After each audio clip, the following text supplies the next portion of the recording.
Assalamualaikum warahmatullahi wabarakatuh. Di sini saya akan mempresentasikan materi tentang analisa kelayakan finansial dan ekonomi. Ada beberapa nilai yang biasa digunakan sebagai parameter dalam menentukan kriteria penerimaan terhadap suatu investasi sehingga dapat diketahui layak atau tidaknya suatu proyek, yaitu sebagai berikut. Yang pertama, NPV atau Net Present Value. Yang kedua, BCIR atau Benefit Cost Ratio.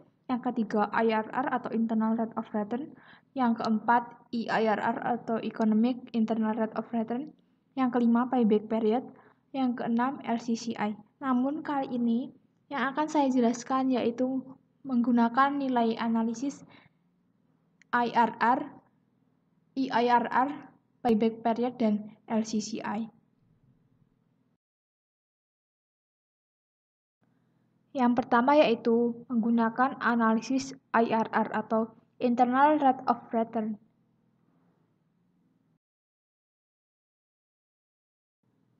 IRR merupakan metode yang digunakan untuk menghitung tingkat bunga yang dapat menyamakan antara present value dari suatu aliran kas masuk dengan aliran kas keluar dari suatu investasi proyek. Maka, pada prinsipnya metode ini digunakan untuk menghitung besaran rate of return yang sebenarnya. Rumus yang digunakan untuk menghitung IRR yaitu sebagai berikut, di mana R merupakan tingkat bunga yang akan menjadikan PV atau present value dan profit sama dengan PV dari capital outlay.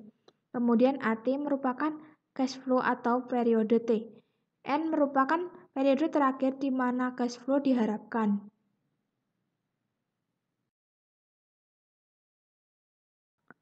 Jika initial cash flow terjadi pada waktu 0, maka persamaannya dapat dinyatakan sebagai berikut.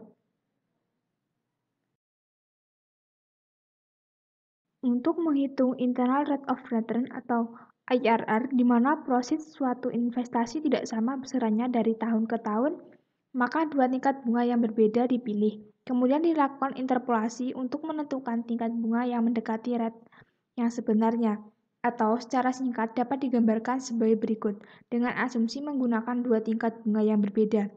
Rumus interpolasi yaitu sebagai berikut, di mana R merupakan IRR yang dicari, P1 merupakan tingkat bunga pertama, P2 merupakan tingkat bunga kedua, C1 merupakan NPV ke-1, C2 merupakan NPV kedua. Kemudian, kriteria kelayakan penerimaan investasi menggunakan metode IRR adalah suatu investasi yang diusulkan dinyatakan layak jika IRR lebih besar dari tingkat keuntungan yang dikehendaki, dan sebaliknya. Jika IRR suatu investasi lebih kecil dari tingkat keuntungan yang dikehendaki, maka investasi tersebut dinyatakan tidak layak. Sebagai alat analisis untuk menentukan tingkat pengembalian investasi, IRR memiliki kelebihan dan kekurangan. Kelebihannya yaitu yang pertama, menghindari pemilihan rate of return minimum yang diinginkan. Yang kedua, memperoleh rate of return yang sebenarnya. Yang ketiga, didasarkan pada preferensi rate of return yang sebenarnya, bukan sekedar selisih NPV. Yang keempat, tidak ada beban untuk menginvestasikan kembali.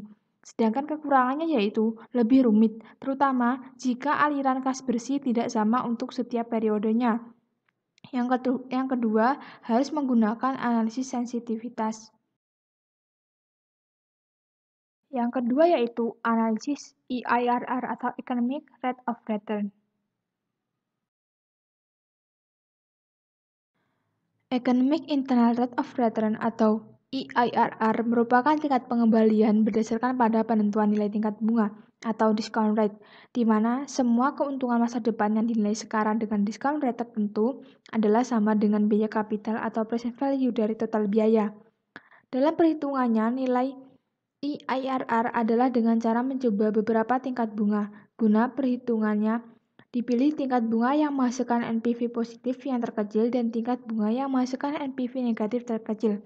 Selanjutnya diadakan interpolasi. Rumus persamaan EIRR yaitu sebagai berikut. Kemudian kriteria penerimaan investasinya yaitu layak apabila EIRR lebih dari social discount rate sebesar 12%. Kemudian tidak layak apabila EIRR kurang dari social discount rate sebesar 12%. Yang ketiga yaitu analisis payback period. Payback period merupakan metode yang digunakan untuk menghitung lama periode yang diperlukan untuk mengembalikan uang yang telah diinvestasikan dari aliran kas masuk atau proses tahunan yang dihasilkan oleh proyek investasi tersebut. Apabila proses setiap tahunnya jumlahnya sama, maka payback period dari suatu investasi dapat dihitung dengan cara membagi jumlah investasi atau outlay dengan proses tahunan. Kemudian, untuk menghitung payback period yang mempunyai nilai profitnya tidak sama setiap tahunnya, maka dihitung akumulasi profitnya terlebih dahulu, sehingga diperoleh akumulasi kas masuk yaitu 0. Kriteria kelayakan penerimaan investasi menggunakan metode payback period yaitu suatu investasi yang diusulkan dinyatakan layak jika payback period lebih pendek dibandingkan periode payback maksimum, dan sebaliknya, jika payback period suatu investasi lebih panjang daripada periode payback maksimum, maka investasi tersebut dinyatakan tidak layak. Kelebihan dan kekurangan dari payback period yaitu sebagai berikut. Kelebihannya yang pertama, perhitungan lebih mudah dan tidak memerlukan banyak data. Yang kedua, berdasarkan pada cash basis. Yang ketiga, cukup akurat. Yang keempat, dapat digunakan untuk melihat hasil yang dapat dibandingkan dan mengabaikan alternatif investasi yang tidak menguntungkan. Yang kelima, menekankan pada alternatif investasi yang memiliki periode pengembalian lebih cepat. Sedangkan kekurangannya yaitu tidak mampu memberikan informasi tingkat profitabilitas investasi. Yang kedua, tidak memperhitungkan nilai waktu uang. Yang ketiga, sulit mendapatkan kesimpulan jika ada dua peluang investasi atau lebih. Yang keempat, tidak memperhitungkan pengembalian investasi setelah lewat waktu payback period. Yang keempat yaitu analisis LCC atau Life Cycle Cost. LCCI atau Life Cycle Cost Analysis merupakan konsep kunci dari manajemen aset, berupa suatu metode analisis secara teknis yang dikembangkan berdasarkan konsep ekonomi untuk mengevaluasi efisiensi jangka panjang dari beberapa alternatif investasi yang tersedia. LCCI bertujuan untuk melihat alternatif investasi mana yang memenuhi persyaratan kinerja yang ditetapkan dan yang dapat memberikan harga atau pembiayaan jangka panjang yang terbaik.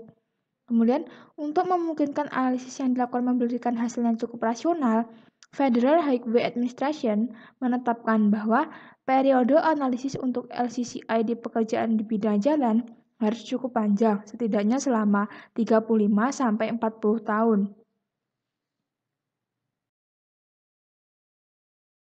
Berikut ada beberapa contoh soal dari materi di atas. Soal yang pertama yaitu uraikan kelebihan dan kekurangan analisis IRR. Kelebihannya yang pertama, menghindari pemilihan rate of return minimum yang diinginkan. Yang kedua, memperoleh rate of return yang sebenarnya.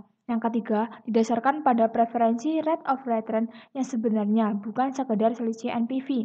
Yang keempat, tidak ada beban untuk menginvestasikan kembali. Sedangkan kekurangannya yaitu lebih rumit dan harus menggunakan analisis sensitivitas. Yang kedua, jelaskan apa yang dimaksud dengan analisis payback period. Payback period merupakan konsep kunci dari manajemen aset, berupa suatu metode analisis teknis yang dikembangkan berdasarkan konsep ekonomi untuk mengevaluasi efisiensi jangka panjang dari beberapa alternatif investasi yang tersedia, bertujuan untuk melihat alternatif investasi yang memenuhi persyaratan kinerja yang ditetapkan dan yang dapat memberikan harga atau pembiayaan jangka panjang yang menarik. Sekian presentasi yang dapat saya sampaikan. Ada kurang lebihnya mohon maaf. Wassalamualaikum warahmatullahi wabarakatuh.